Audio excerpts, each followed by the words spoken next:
Bismillahirrahmanirrahim. Assalamualaikum warahmatullahi wabarakatuh. Perkenalkan, nama saya Yulia Sersa Fitri, NIM 18 12 10 173, kelas E semester 6. Di sini saya akan memaparkan materi tentang pemetaan kompetensi mata pelajaran Akidah Akhlak kelas 7 semester 1. Poin yang pertama yaitu mengorganisasikan peta kompetensi. Kompetensi inti yang pertama menghargai dan menghayati ajaran agama yang dianutnya. Kedua, menunjukkan perilaku jujur, disiplin, tanggung jawab, peduli. Ketiga, memahami pengetahuan berdasarkan rasa ingin tahunya tentang ilmu pengetahuan, teknologi, seni, budaya terkait fenomena dan kejadian.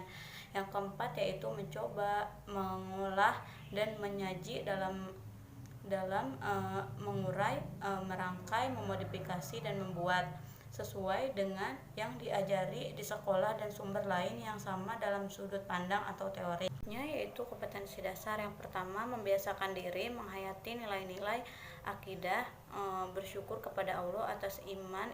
Selanjutnya yang kedua yaitu meningkatkan ibadah untuk menumpuk nilai-nilai akidah Islam.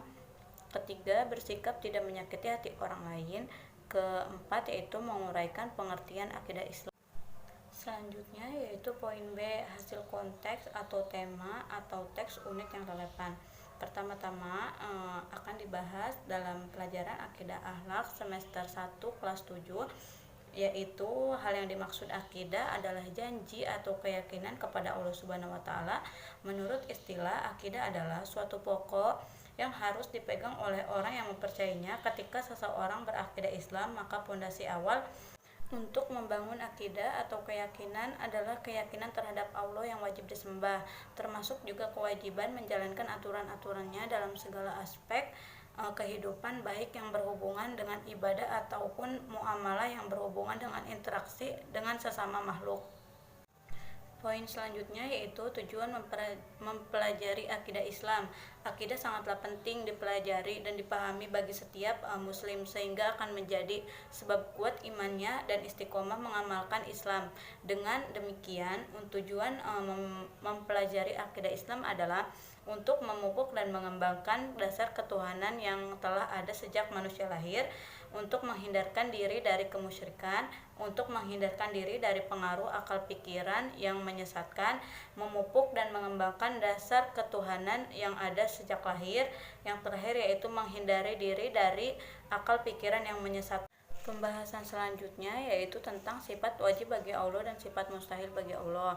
Kita akan mempelajari keduanya secara bersamaan, karena pada dasarnya sifat mustahil adalah kebalikan dari sifat wajib. Yang dimaksud sikap wajib bagi Allah ialah sifat-sifat yang pasti dimiliki oleh Allah, yang sesuai dengan keagungannya sebagai pencipta alam seisinya. Sedangkan sifat mustahil Allah adalah kebalikan dari sifat wajib, yaitu sifat yang tidak mungkin dan tidak layak disandarkan pada zatnya sebagai pencipta alam semesta.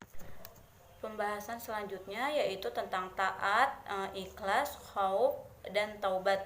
Taat menurut bahasa berarti tunduk, patuh, dan setia. Menurut istilah, taat bisa diartikan tunduk dan patuh terhadap segala perintah. Ikhlas secara bahasa adalah bersih dari kotoran, sedangkan secara istilah ikhlas adalah mengharap ridho Allah semua dalam beramal sebagai wujud menjalankan ketaatan kepada Allah. Khauf adalah mulia, akhlak mulia yang menghiasi seorang mukmin. Adalah khauf secara bahasa berasal dari bahasa Arab yang berarti takut, resah, khawatir, dan cemas. Taubat secara bahasa yaitu kembali kepada jalan yang benar dan didasari keinginan yang kuat dalam hati dan tidak kembali melakukan dosa-dosa yang pernah dilakukan sebelumnya. Bab selanjutnya yaitu tentang adab sholat. Sholat adalah wajib bagi muslim yang sudah balik dan berakal sehat. Sholat pada hakikatnya adalah bentuk komunikasi antara seorang hamba dengan Allah Subhanahu wa taala. Akan tetapi banyak orang yang kurang bisa menikmati ibadah sholat. Hal ini disebabkan karena beberapa hal, diantaranya adalah karena ia menganggap sholat hanyalah rutinitas belaka, sehingga sholatnya tidak berdampak apa-apa pada kehidupannya. Selanjutnya yaitu poin C, mengembangkan perencanaan dalam beberapa konteks yang relevan. Dalam hal ini, penulis mengembangkan perencanaan dari mata pelajaran Akidah Akhlak MTS kelas 7 semester 1 berupa kegiatan perumusan tujuan yang ingin dicapai dalam suatu kegiatan pembelajaran, metode yang akan digunakan, cara menyampaikan materinya, persiapan alat, media yang digunakannya. Semua itu dilakukan agar dapat mempersiapkan dan menentukan tindakan apa yang harus dilakukan proses pembelajaran berlangsung, agar proses pembelajaran dapat berlangsung secara efektif. Pada bab 1 berjudul Akidah Islam, tujuan dalam pembelajaran materi ini yaitu diberikannya kesempatan untuk mengkaji tentang dasar-dasar akidah Islam. Peserta didik dapat menunjukkan dalil nakli dan akli terkait ajaran akidah Islam dengan benar. Kedua yaitu diberikan kesempatan untuk berdiskusi tentang iman kepada Allah Subhanahu wa taala. Peserta didik dapat mendefinisikan perilaku beriman kepada Allah dengan benar. Ketiga yaitu diberikan kesempatan untuk melaksanakan perintah Allah. Peserta didik dapat melaksanakan perintah Allah atas dasar iman kepada Allah dengan baik. Diberikan kesempatan menelaah materi Islam, iman, dan ihsan. Peserta didik dapat menyebutkan pengertian iman, ihsan, dan Islam secara. Selanjutnya yaitu metode dan model pembelajaran yang digunakan pada materi ini yaitu 1. Pendekatan, kedua model pembelajaran role playing, ketiga yaitu metode diskusi dan demonstrasi.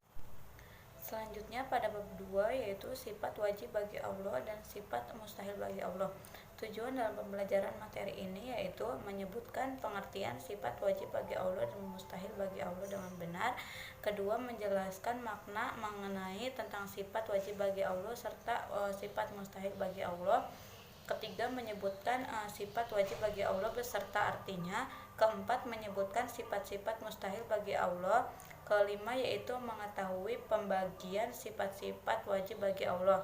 Metode dan model pembelajaran yang digunakan pada materi ini yaitu pendekatan, metode diskusi, dan demonstrasi. Selanjutnya pada bab 3 yaitu materi tentang taat, ikhlas, khauf, dan taubat. Tujuan dalam pembelajaran materi ini yaitu peserta didik mampu menjelaskan pengertian taat kepada Allah, kepada Rasulullah, dan kepada ulil amri atau pemerintah. 2. Menjelaskan pengertian ikhlas. Ketiga, mampu menjelaskan pengertian khauf.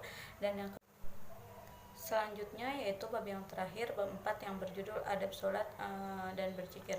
Tujuan dalam pembelajaran materi ini yaitu peserta didik mampu menjelaskan pengertian adab sholat, mampu menerangkan waktu dan batas-batasannya dalam sholat. Peserta didik harus mempraktikkan adab sholat. Selanjutnya yaitu peserta didik dapat menguasai pengertian adab berzikir, dan yang terakhir yaitu mampu mempraktikkan adab berzikir dengan baik. Selanjutnya yaitu poin D, mengembangkan ide-ide pembelajaran.